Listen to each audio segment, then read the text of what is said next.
Today we're in Belgium and not in Switzerland for a change, and you might wonder why. We're in the historic city of Antwerp, and here's a very remarkable watch brand that was founded in 2010. Of course, I'm talking about Ressence. Ressence makes watches like no one else does. They look different, they feel different, and they're made in a very different way. To create that look, they have watches filled with oil. And of course, I'm very much interested in how do they do it. So we're going to talk to founder and CEO of Ressence, Benoît Mintiens.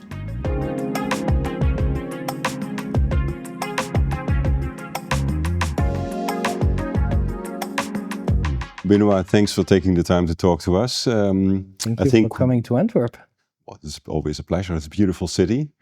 And actually one of the most unexpected places to find a watch brand. But then again, we've been in touch since 2010, when you started with Ressence. Correct. Actually, my question is, why on earth did you want to start a watch brand? Comes from, of course, from the fact that in my background, at that time I was working as a design consultant. Mm-hmm.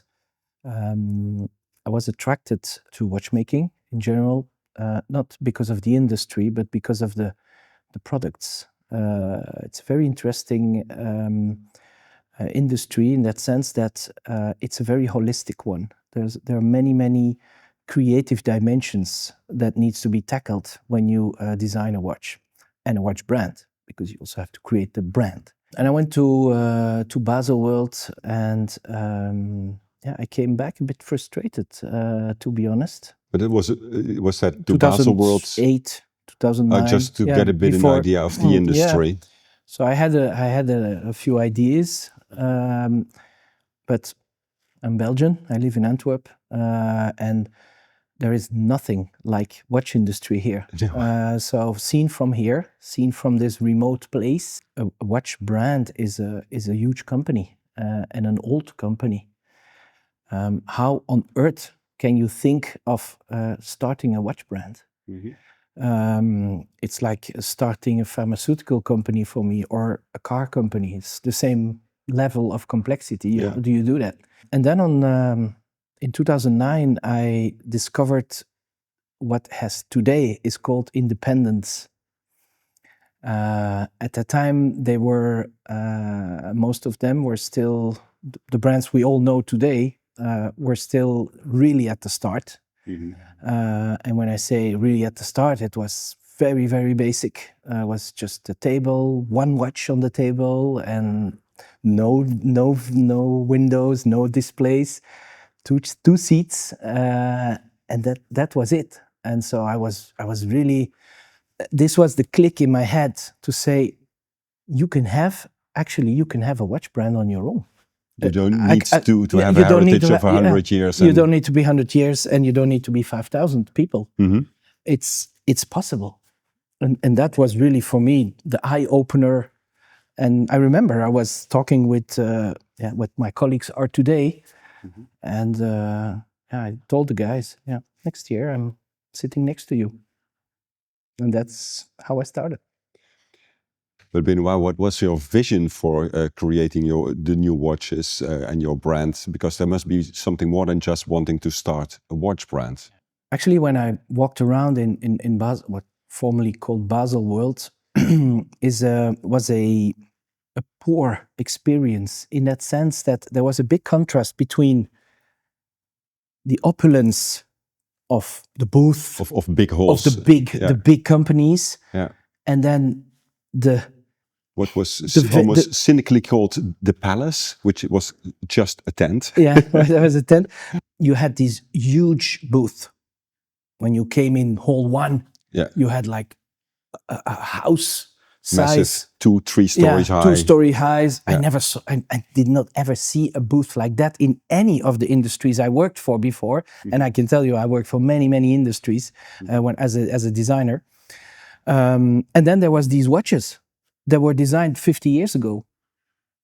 And I thought, how can there be such a big gap between apparently a lot of money and not doing anything on product design since 50 years? Yeah. Really fundamentally. Mm-hmm. And so I really thought, okay, I'm basically what I did. I applied 21st century industrial design on fine watchmaking.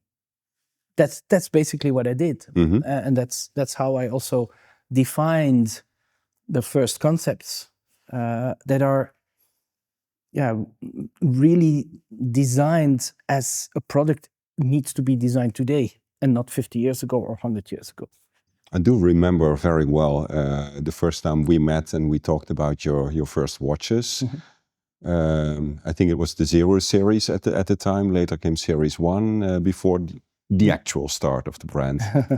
So the 0 series and the Series 1, they look actually pretty much like Ressence is looking today.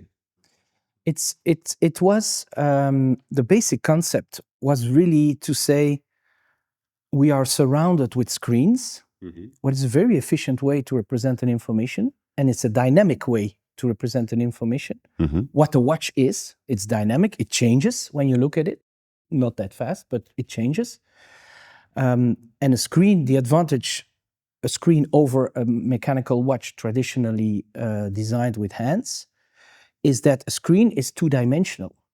That means that ergonomically, from a reader point of view, it's easier to read a two-dimensional information than a three-dimensional information, for the simple reason that when it's 3D, your left eye and your right eye don't see the same thing. But if it's two-dimensional, your left eye and your right eye see the same thing. That means that your brain don't need to process these two images and make sense out of it. So I thought, okay, I'm gonna make a screen, but mechanical, because I think a mechanical watch is still generating a lot more empathy than a digital one. And that was, I think, the start of what today is the DNA of the brand, the central thing that everyone recognizes as being a Ressence. I would even go a step further. It has become our brand on the dial because it's super recognizable. Well, you started with the 0 series and the Series 1, and then in 2013, all of a sudden, there was something oil-filled. Actually, in 2012, I already had the prototypes that I showed to, I think, 2 or 3 people in Basel World still, just to have a feeling. What do you think? Because I was still very remote from the industry. So for me, everything I did was like, what will they think? Because they need to sell it after. So better ask the retailers I worked with at that time. But the reactions were very positive. So from 2012 to 2013, I transformed the concept of putting oil in a mechanical watch into the Type 3. And that was a huge step.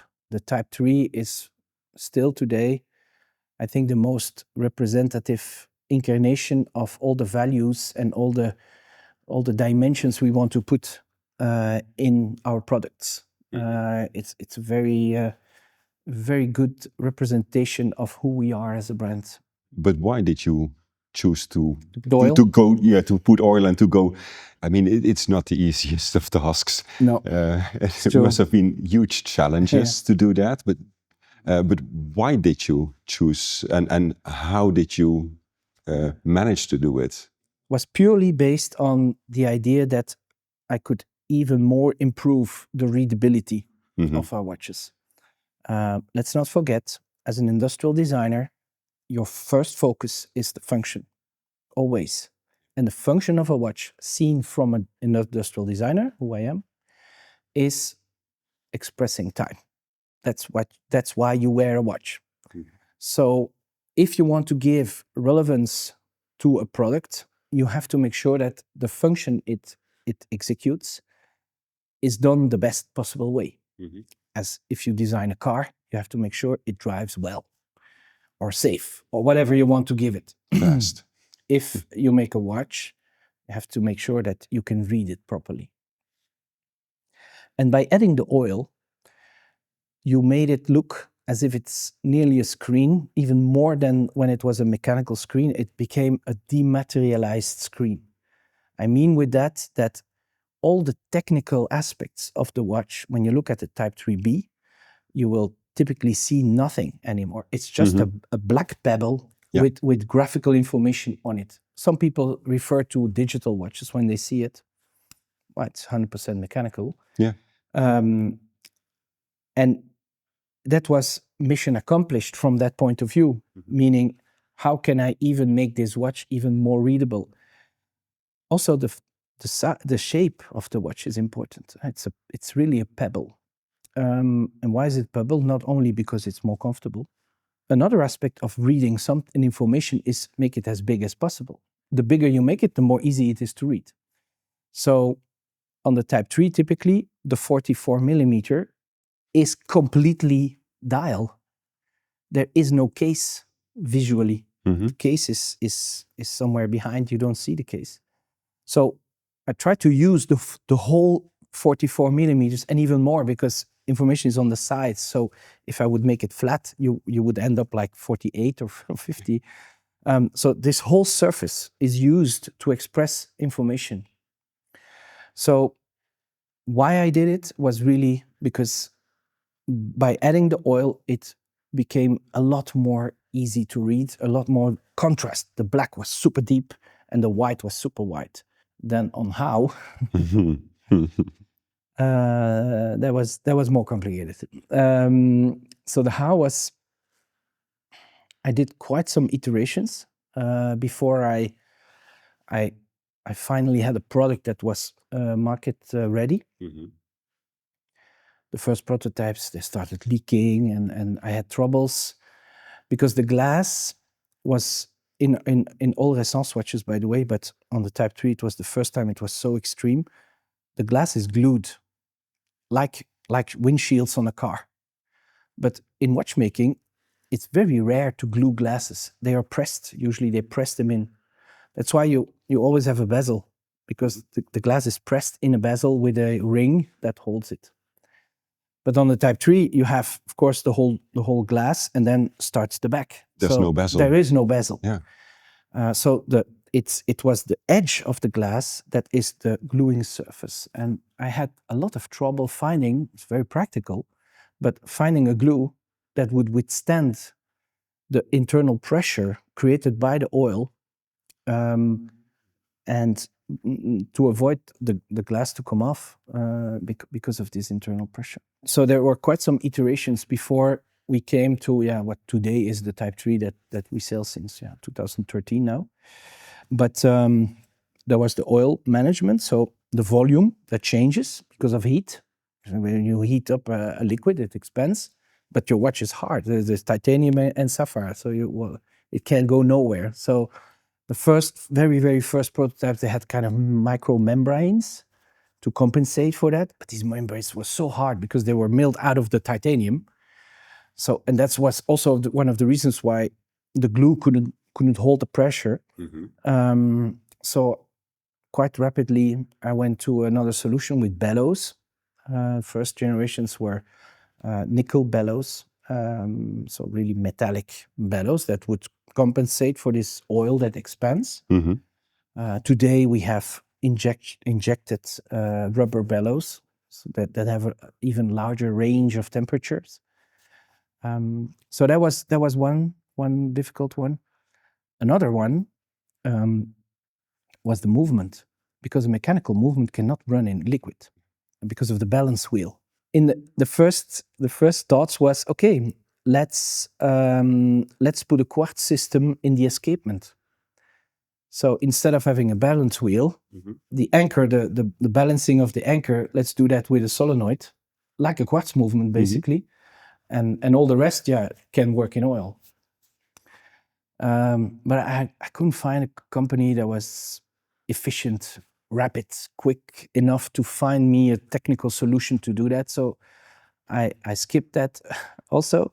And then I moved on to just making two chambers basically in the watch. So an air chamber in the back where the movement is running, and an oil chamber with the whole dial system.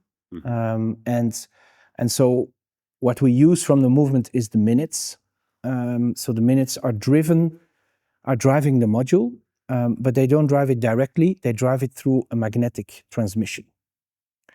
So what we have done is that in the dry side of the watch, so in the bottom part, the movement drives a disc with 6 magnets on it. So it runs like minutes, speed of minutes. And on the oil side, you have kind of similar disc that has the opposite poles of the magnets, and they connect with it without touching it, because in between there is a titanium case. And so that's how we transform or translate the rotation in the air to the oil without any opening.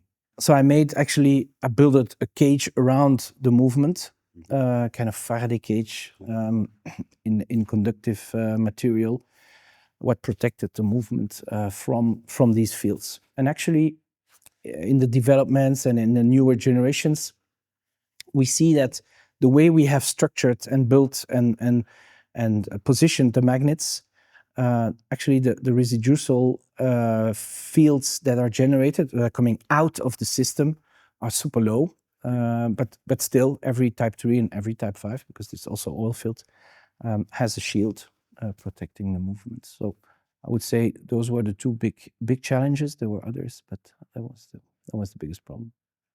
So filling the case with oil, what kind of oil and how do you start with that? First prototypes, I use an oil that is being used for people that are passionate about compasses, old compasses. Okay. So you have clubs in the world that are dedicated on restoring old compasses. And these old compasses, they had oil. But 200 years ago, there was no silicon-based oil. So they used kind of organic oils. Mm-hmm.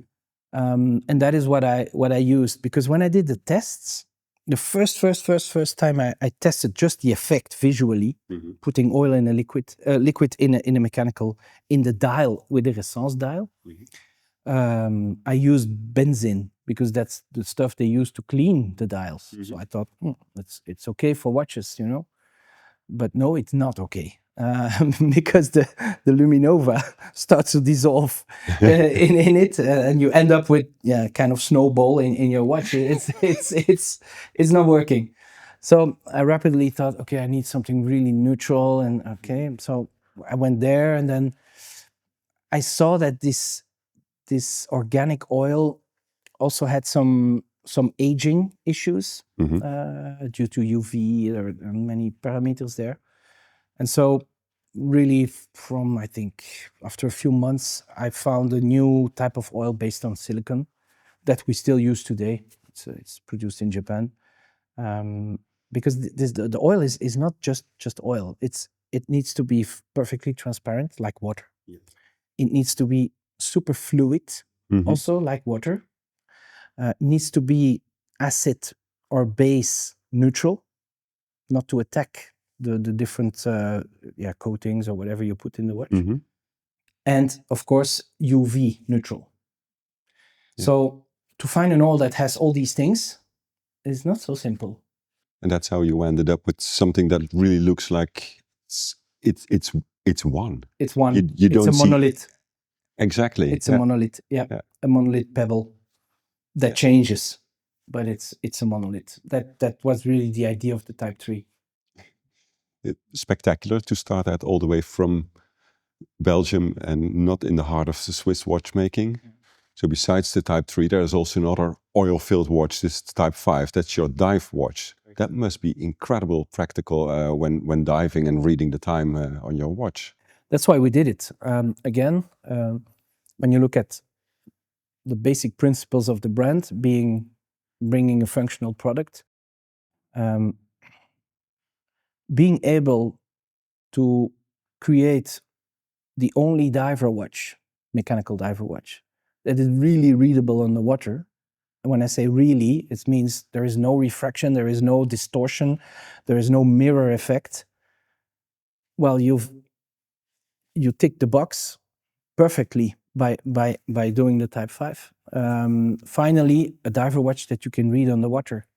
It's very hard to imagine yourself the effect of pressure, mm-hmm. on a product, because it's a full titanium watch. Everything is titanium on that watch, and still the watches, the titanium components bended due to the pressure. When you look at it and you push with your fingers, doesn't move at all. So it's very, very hard to extrapolate in a drawing or even on a part the effect of pressure on the parts. It was a tough one. So it was also a very challenging one. Yeah, because I really wanted to be ISO certified, to be able to say it's a real diver watch. Exactly. It's not just look like a diver watch; it's a real one. Mm-hmm. But yeah, the consequence is that you have to go through these testing procedures, and a tough one. It's very well, in the end, you did it. Yeah. So there's the Type 3 and the Type 5 that are filled with oil. That must be an interesting challenge for surfacing. Actually, I don't understand why watchmaking never came with oil.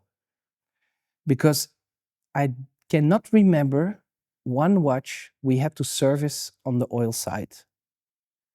It's such a protective environment that the gears and all the mechanism, you have to know, of course, it's a free mechanism, so there's no tension on it. Well, it's like an egg. It's protected in the oil, so there's no wear. It cannot dry out. And even that was the cherry on the cake that I didn't think of when I did it, is the fact that the components are a bit like the Archimedes principle. They are lighter. They are relatively lighter because they kind of float in the oil. And so it again reduces the friction of these components against each other. So I have to say that, yes, sometimes we change the oil, we clean the inside, but really servicing, it's super rare. We need to do it. And that's why I understand why, because it's a complex complex process to manage the oil, to get it, keep it inside and get it there. But once it's there, it's an extremely good environment for a mechanism to run in. How often did you have to change the gearbox of your car? Never. And it also runs in oil. It's gears running in oil. So it has a lot of advantages also from a technical point of view. So not only from a aesthetical and ergonomic point of view, but also from a mechanical point of view. Having oil inside a mechanism filled with oil is a lot more efficient from an energy perspective and from a wear perspective than having the system that we all have today, with just air and a little bit of oil around the axles that will dry up, that is sticky. You turn it, if you have just a little bit of oil and you put, if I put a little drop of oil on my hand and I take a piece of paper, it sticks. Yeah. But if my hand is filled with oil and I put the paper inside, it will just flow freely inside. So these are basic physical things, but they really help from a mechanical point of view too. Besides the Type 3 and the Type 5 that are all oil-filled, there's also a Type 1 that is available in a round and in a square case. Is that much easier to create? There's no oil. Exactly. That helps. Makes it easier. Still, but they're very thin, by the way. They're thinner because of the oil adds layers. Yeah, exactly. As at least from would it be only the transmission? The magnets are small. They're only 1 millimeter magnets and 0.5 millimeter thick. But 2 is already 1 millimeter, and then you have all the layers. So you immediately have 2-3 millimeters more because of the oil. Yeah. But yes, the Type 1 and the Type 1 squared it's more a step towards what I would consider as fine watchmaking, what you would refer to as fine watchmaking, where a Type 3 is already a lot more conceptual, a lot more further away from what we know. Well, actually, all the watches look very much different than any other watch on the market. And in terms of design, they have a very strong own identity, something that's extremely recognizable, whether you choose the Type 1 or the Type 3 or the Type 5. There's also a Type 2. Yes. And there's also a type 8. We must be waiting for a type 4, a type 6, 7. Well, it's Fibonacci. So we have two type 1s. Mm-hmm. So 1 plus 1 is 2. So you get the type 2. Mm-hmm. 1 plus 2 is 3. You get type 3. 2 plus 3 is 5, type 5. And 3 plus 5 is 8. So that's the logic we followed until now. I don't think we will be able to keep that, because the next one is 13. So that's a problem for some. It's maybe an unlucky number in some regions. From some people, it's not so good. I'm afraid I will not be able to keep that. It was nice for the start. The type 2 and the type 8 are available, and the type 8 is actually relatively simple, and the type 2 is probably your most complex watch. Type 2 and type 8 are, from our perspective, the new generation. Meaning, what is the big difference between type 8, 2 and all the rest is that we have added new ways for the discs to run. Mm-hmm. And the consequence of that, or the advantage of that, is that we could make the watches a lot more thinner.